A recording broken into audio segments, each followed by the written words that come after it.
What's up, everybody? Welcome back to the channel. Today we're doing upgrades to our brand new race car. This is our brand new race car. It is a 2000 and something, I think 6. Yeah, who cares anyway. Jeep Commander. 4-wheel drive. It's got pretty much lockers in it, front and rear. A little bit of body damage. She's been through it. Now, you have seen this on the channel before. This belongs to Jerrod at Jekyll Fab. They're using the motor out of it, so we've taken it on a few adventures now, and last time it may or may not have ended up on this side. That's neither here nor there.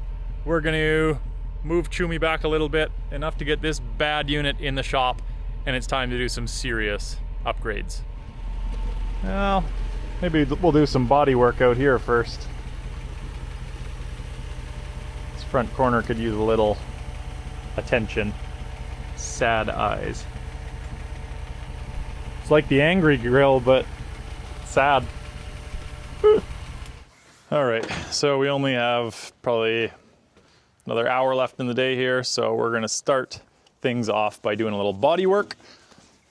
There's our body work machine, and this corner took a pretty good hit into the dirt. You can see it's angled down a little bit. We're just gonna kind of relieve some pressure there, maybe get the headlight looking a little less sad, try and get the bumper fitted back into place, because no one wants an ugly race car.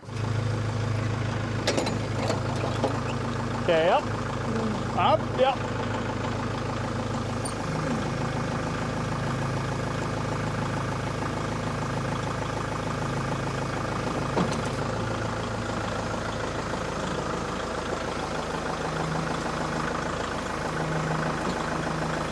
Okay, a little more. Okay, down.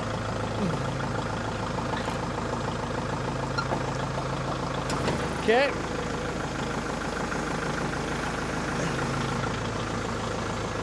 Want me to come in a bit? No, it needs to come out too, I think. It's actually a pretty good angle, maybe. Oh yeah.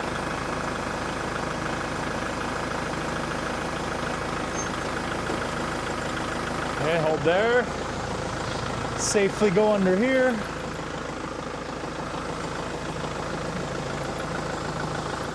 So hard to tell. Yeah, yard on it some more, see what happens. Oh yeah.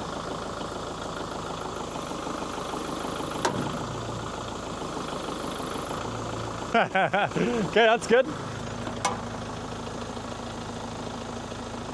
Okay, back off a bit. Oh yeah, can work with that. Think we're good there. All right, Ryan's just putting away the persuader, and then we'll get Chumi moved out of the way so that we can pull in the shop. You want to just hook that on the back of Chumi, and then we'll move the wheel chocks back, whatever, 6 feet, and then you can just pull it to the chocks. Yep. Because we've got the PTO and a couple things kind of pulled apart there a little bit, so we're fixing up the winch on it. Those are all of the Commander's bits and pieces. Look, there's a rear bumper shell. Maybe we'll put that back on for looks. It does run. This is just easier.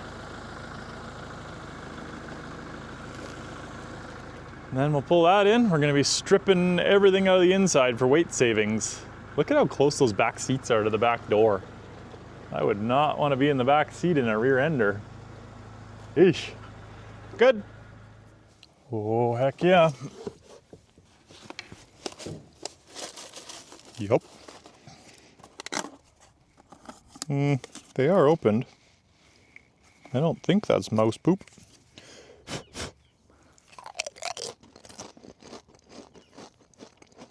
Not super fresh. Decent though. Well, see if she fires after that amount of charging, and then we'll shimmy our way in. Come on, girl. Not even. Nope. Not even thinking about it. All right. Pulling down the voltage on that puppy. Is that trying to start it? Oh yeah. Like the supercharger whine. Wonder what that is. Because it does not have a supercharger. And does that front end ever sit low? I wonder if there's a way we could jack that up a bit. Ooh, the battery's definitely shot.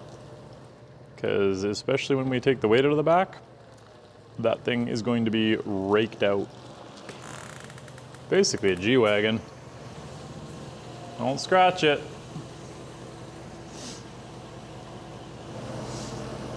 Oh, one shot. Yep.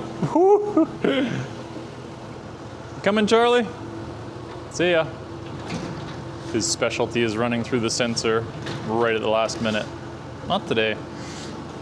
All right, let's tear into this nice looking unit.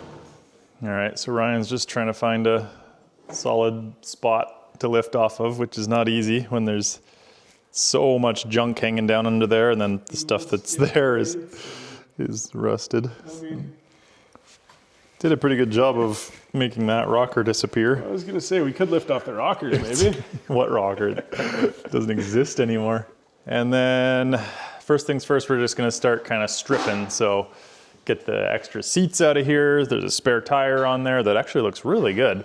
And remove all the weight that we can, because the less weight means the less harsh bottoming out, landing a jump. And then we'll move on to fun things like exhaust and exhaust. If one penny is lucky, this must be, we're winning the race with this. Jack out of here, any extra weight we can, and then moving on to the seats. Seats for sale, good prices, anyone that wants them. There we go. There we go. Nice, lay flats. Rick, good little camping rig. Look at the triple sunroofs. Nice. That's how you do it. Easy peasy seat removal. Should have done a tutorial. That's gonna save you 100 pounds almost right here. Yeah. More than 100 pounds? Maybe. I know it's very awkward, but. I bet you more than 100 pounds, I bet. Yeah. And then what do we figure about 60 there? 60, 70 there. And we got a spare tire to go. So, I mean, yeah, we'll shave off. Yep. I'd say 300 to 400 pounds back here. I think so, yeah. It's a big difference. Probably lose another 100 pounds in most. Yeah, that's a good looking tire. Dropping pounds by the second. Well, just like that, day one is done. Ryan got a whole bunch of stuff pulled out. Now let's go back there. All the seats, spare tire. Charlie likes his new little play area.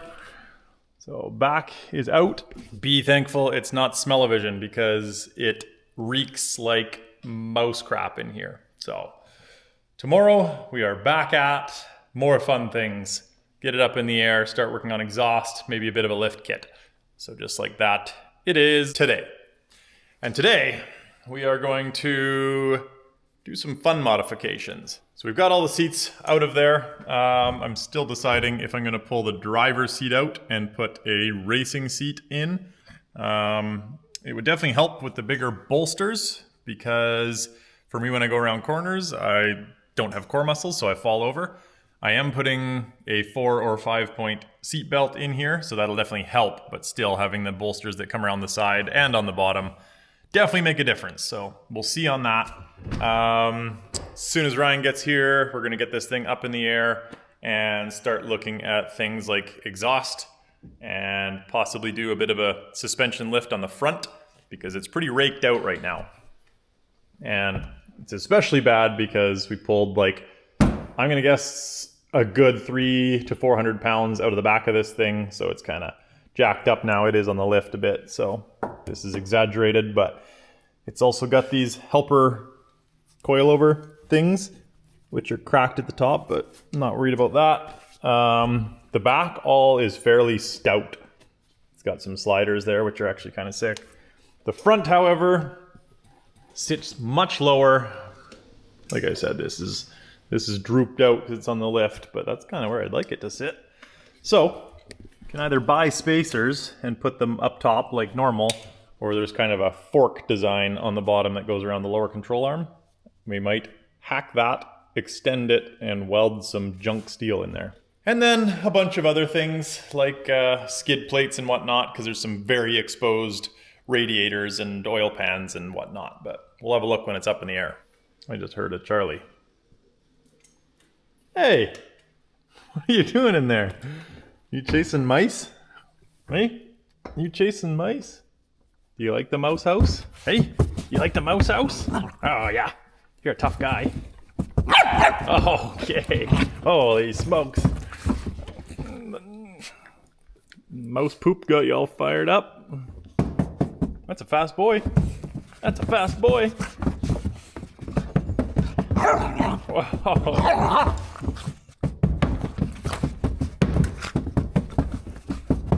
Nice spin. Nice spin. Come on. Where's the treats? Where are they? In there? Good boy. Where are they? Right here?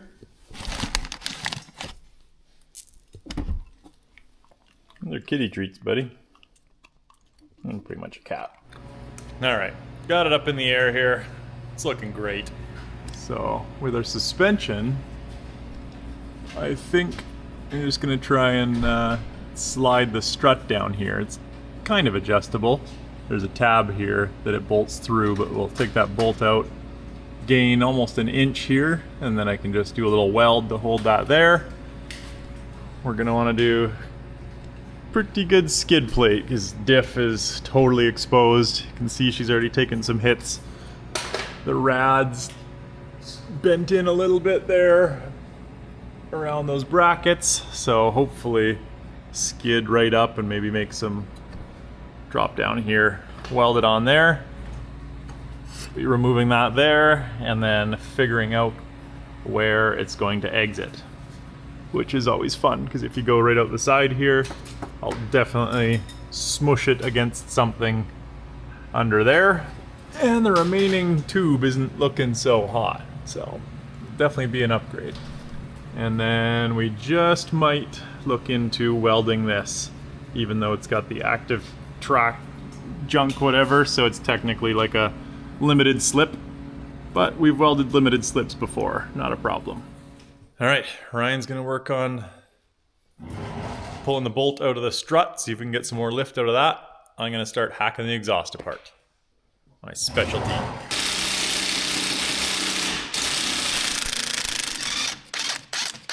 Sweet.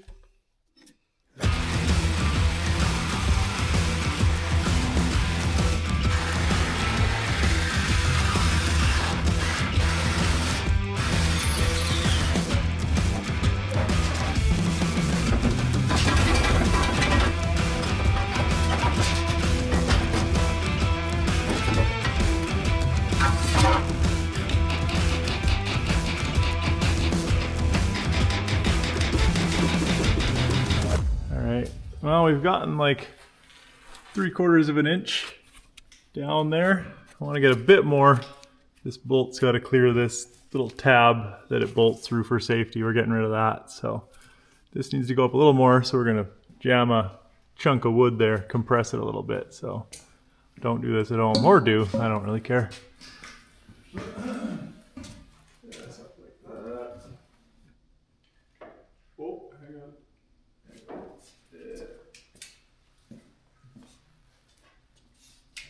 So as you can see, we're using this 4x4 as our spring compressor.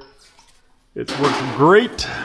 Now we just need to get it out of there to get the bolt back in on the back side here. I mean, look at that top. Oh yeah, look at it. It's an inch. No problem. Yeah. Sick.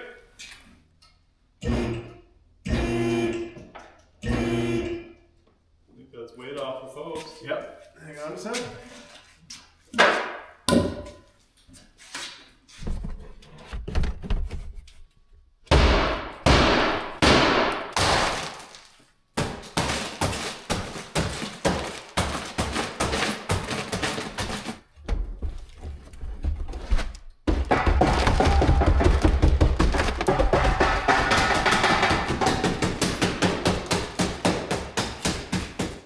Ryan's got the one sunroof removed professionally. Yeah, we do a bit of a glass business out of here also. So that one's gone. So yeah, it's got the two little ones in the back and then the big one in the front. And that's a DVD player, so I can have some movies going while I race. So next up, I'm drilling a hole there for exhaust routing.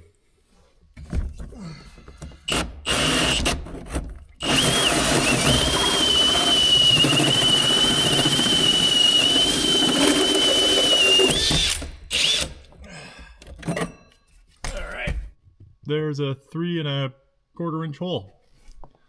There is a much larger than 3 1/4 inch hole. All right, let's go cut some galvanized pipe. That's always fun to cut and weld. There she is, and I know what you might be thinking. That sure looks like fence post. And that is because that is a fence post. Little trade secret that both are hollow and pipe-like, and exhaust can travel through them. So let's cut it.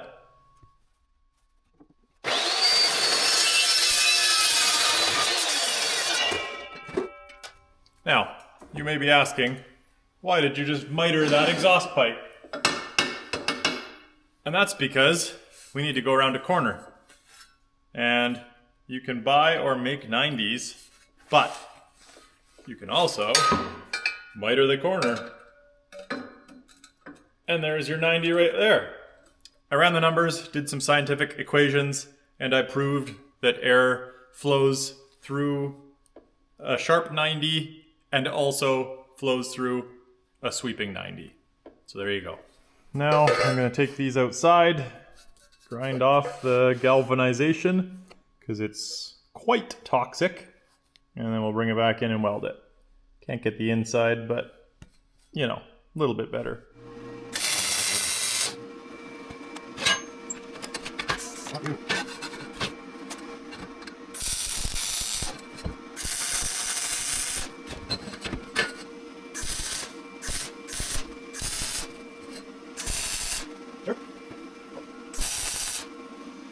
That's a good looking 90 right there.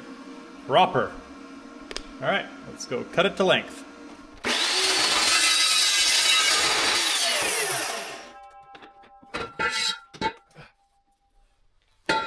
This is our stack portion, which, if you may have noticed, it's a bit bigger diameter and quite a bit thicker wall than exhaust pipe. So this piece probably weighs, I'd say, a good 20 pounds. What was I getting at? Oh yeah, 2 different size pipes. And on that note, this is pipe, not tube. So it goes by some diameter and schedule and stuff that doesn't make sense. Moral of the story, this one is bigger than the one I made the 90 with. So I'll need to make this one smaller or that one bigger. And I got a couple tricks up my sleeve for that from working on old crappy cars my whole life and not wanting to spend money. So this is the pipe I made the 90. That's the stack. So not too bad.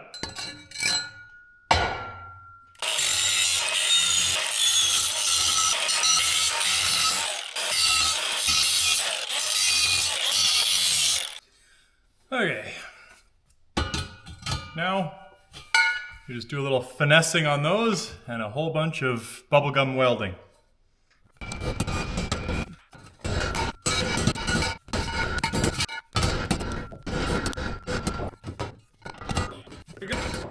Thrilled with that. All right, time to go clean it up and some weld.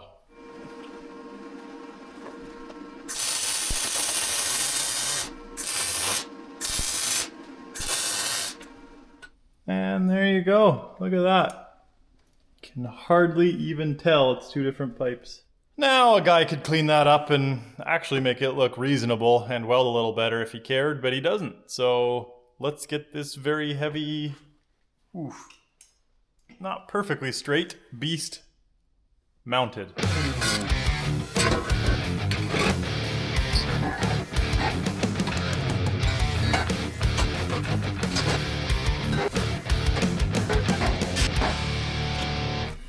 Oh, bit of an issue.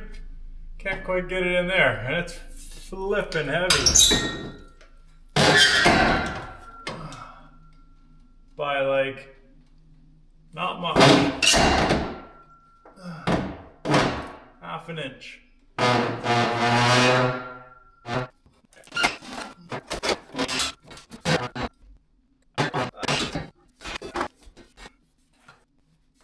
Oh. This race car stuff's a lot of work. All right, we're back. I did some modifying. Let's fight this awkward 30-pound exhaust again. It's really handy on wheels, but it can push you around.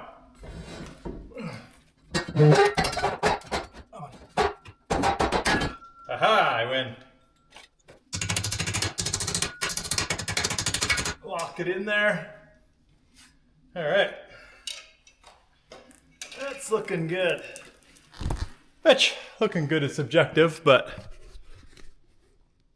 stack is up through the sunroof. There's the 90. That's what I was just messing with there to be able to get it in. All right, exhaust is done. Ugh, that's a lot of work even when it's crappy, because you still need to fill in all the holes for the welds. Let me get a flashlight. Maybe I don't want the flashlight, but anyway. There's the beauty tied in. Looking great. I think that's a crack right there, but we're not going to worry about that, I don't think. So, got one hanger on down here. Goes through the floor. And then up out the sunroof. Looking good. So we're going to strap it on the sunroof there to hold it centered and from flapping around, because like I said, that L piece is probably 30 pounds. But Ryan is gone for the day. I'm here solo, and I can't reach in over the lift to reach the ignition to fire it up. But my dad is arriving soon, so he'll do a test fire for us, because got to end the day on a good note. It's probably going to be an awful note, sound note that is, but stoked to hear it.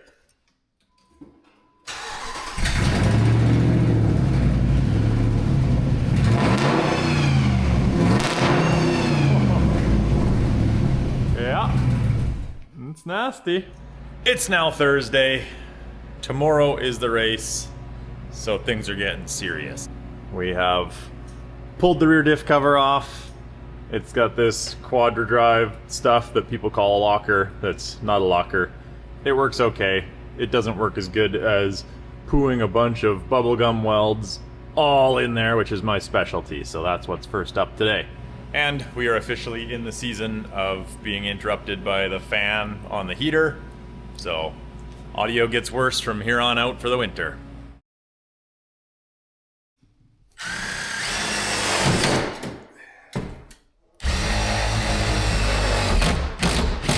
There we go. Ryan's got the rear bumper dialed. The exhaust stack is double reinforced. He's just working on the front bumper, kind of getting that back on, as we don't want to lose everything instantly. Maybe a couple jumps in. So next bigger thing is 4-point seat belt, which is what I'm going to start working on right now. So not a lot to attach to. So cut a portion out of the carpet, and that's where we're going to do a little bar to hold the backs of the 4-point. Okay. Very precision cut here, Charlie. Hey, that's a knife. It's not super safe, buddy. All right, can you give me a little space? So, no thanks to Charlie, got this pulled apart. Big old wiring harness going through there, so pretty happy I didn't slice that for once. That's kind of metal with a bunch of goop on it. Could weld there.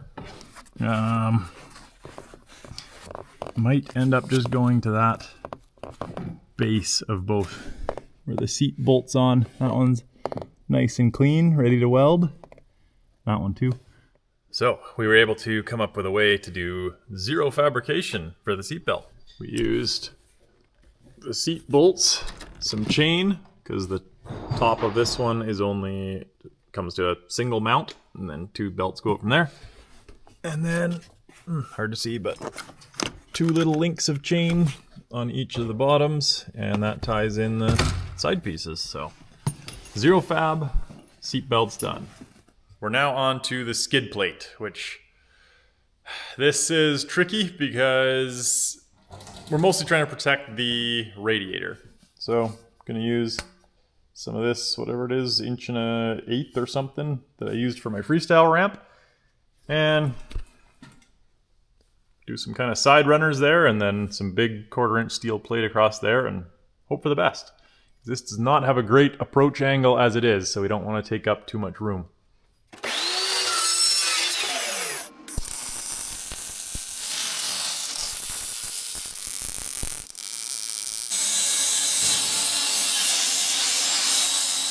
Well, the skid plate is complete, and I will say, didn't do any favors to the approach angle, but there she is. So those are definitely abrupt, and if I had more time or care, I would do another tube up here. There's nothing to connect to really, but I would just rest it there and then put another plate there, but I don't. We'll see. I mean, when I'm in second place, which is last, there's no telling what I'll do. So I'm more of a checkers or wreckers kind of guy rather than a make it to the finish line safe kind of guy. So anyways, last major thing is welding the rear diff. So since I'm in the welding mood, going to back here and welding that puppy solid. So this is all the quadra drive, whatever junk, quadra-track junk over here, whichever it is. And this is open diff here. So gonna weld all those corners in there, get as much as I can in. If you're doing it properly, you generally kind of cut a plate here, a little rectangle, weld it in there, but we're not, so we're not gonna do that.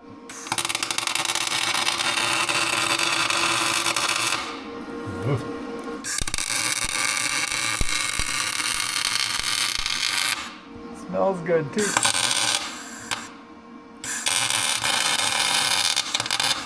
Well, way better than ashtray, that's for sure.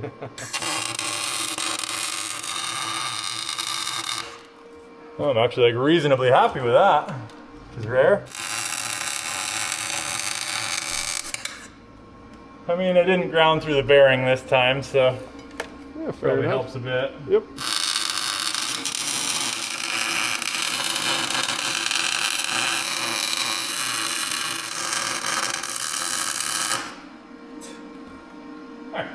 Probably not going anywhere.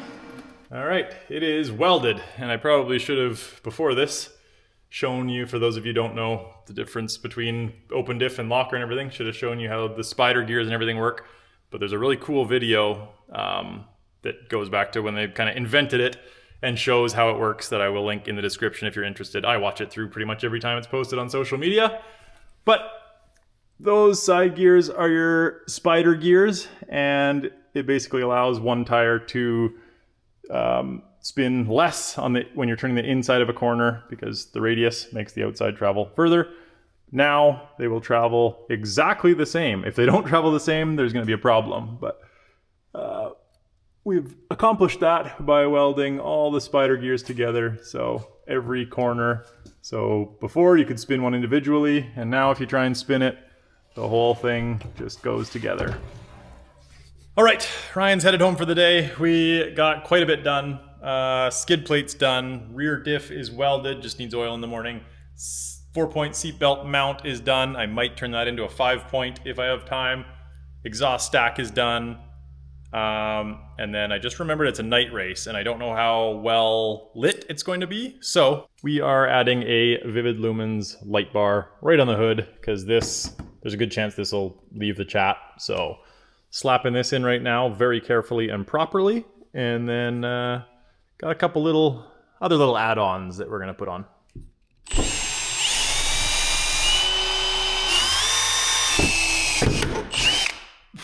All right.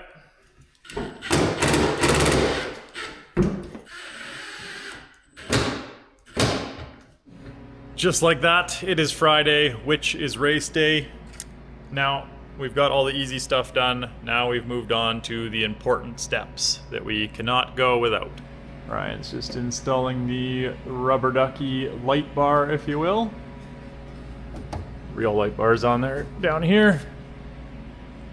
And those are just proper kind of feng shui. Other than that, if we've got time, I'm going to install some foot holders, which we use old snowboard bindings for that. Screw them to the floor, and that way my feet can strap in and not get all cattywampus and go under the brake pedal, or more importantly, the gas pedal. Time's ticking. It is 10:30 a.m. and race starts at 5, so we have to be up there kind of no later than 4. Which means we have to leave here no later than 3. Charlie's freaking out. Get it. Get it. So, as always, timeline is tight, but we'll make it, probably. So, we've been filming a little bit less, scrambling to get this thing done. It is looking good. Light bar up there, skid plate. Ryan's just checking the fluids. Got the rubber ducky light bar all set. Stickers, main sponsor as it is their race car. So shout out to Jekyll Fab.